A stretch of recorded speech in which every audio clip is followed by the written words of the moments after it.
Alors bonjour, nous revoilà. Maintenant, nous parlons de l'usage de depuis pour exprimer since ou for.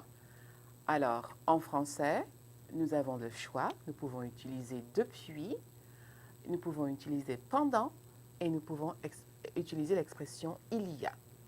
Alors tout ça, c'est pour exprimer l'équivalent en anglais de since, for ou ago. Okay? Donc, il faut faire très attention. Quand on utilise depuis, si on veut dire since, il faudra qu'il y ait une date ou le début d'une action. The starting point of an action. Donc, par exemple, dans votre livre, vous voyez, elle danse depuis son arrivée. She's been dancing since she got to the party. So, she got to the party. Since she got to the party is the starting point of the action. So, she got to the party and she began dancing.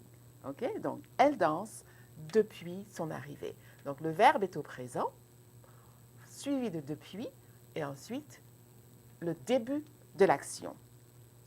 Quelquefois, nous avons une date comme le début de l'action, the beginning of the action. L'exemple, nous passons l'été au Québec depuis 1998. We've been spending our summer in Quebec since 1998. So again, 1998 is the beginning of the action. So since plus beginning of an action, en français, ça veut dire depuis. OK? Elle danse depuis son arrivée. Nous passons l'été au Québec depuis 1988. Et bien sûr, le verbe est au présent. OK? C'est un peu la même chose pour exprimer depuis quand on veut dire for. OK? Donc, regardez dans votre livre. Salim a fait la vaisselle. Well, actually, I'm not going to use this one. Let's see.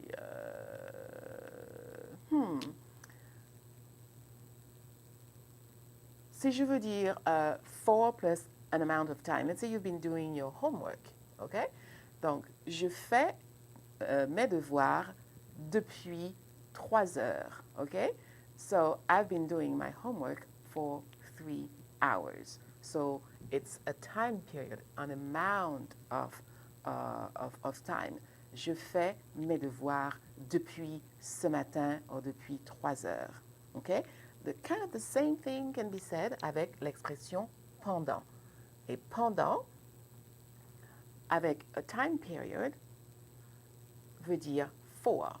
Mais attention, quand on utilise pendant, le verbe sera au passé. Regardez dans votre livre. Salim a fait la vaisselle pendant 2 heures. Salim washed dishes for 2 hours. So, what you understand here is that it took Salim 2 hours to do the dishes. That's a little bit a long time for me, but that's Salim's problems and not mine. OK? Un autre exemple. Ils ont voyagé pendant 1 mois. They traveled for 1 month. 1 month duration. The amount of time that it took them to travel. Donc, quand on utilise pendant, le verbe doit être au passé. OK? En général, au passé composé. Often the verb will be in the passé composé when we want to say for something that happened and we want to insist on the duration of what happened. D'accord? So I'm hoping that this is helpful. When we want to say since, we have to think about a date, specific date, or a specific beginning, starting point of an action. When we want to say for, we have 2 choices, okay? The verb in the present sometime, followed by an amount of time, a period of time, again, an amount of time, and pendant, something that happened and lasted for an amount of time, would mean for. Alors, quand on veut dire also an amount of time, something that happened a while ago, donc on utilise en français il y a avec un verbe, avec une expression de quantité, une quantité de temps si vous voulez. Il y a 1 heure, on était à la cantine. An hour ago, we were at the cafeteria. So that's in the past also. Il a visité Ouagadougou il y a 2 ans. He visited Ouagadougou 2 years ago. Et vous voyez que je peux avoir l'expression il y a devant la phrase, au début de la phrase, ou à la fin de la phrase. So il y a can be placed at the beginning of the sentence or at the end of the sentence, but it is always followed by an amount of time when I want to express a go. Okay? So if you want to say 2 years ago, I arrived in Florida, or I arrived in Florida 2 years ago, you'd say something like je suis arrivé en Floride. Je suis arrivé en Floride. So let me see if I have enough space. Okay.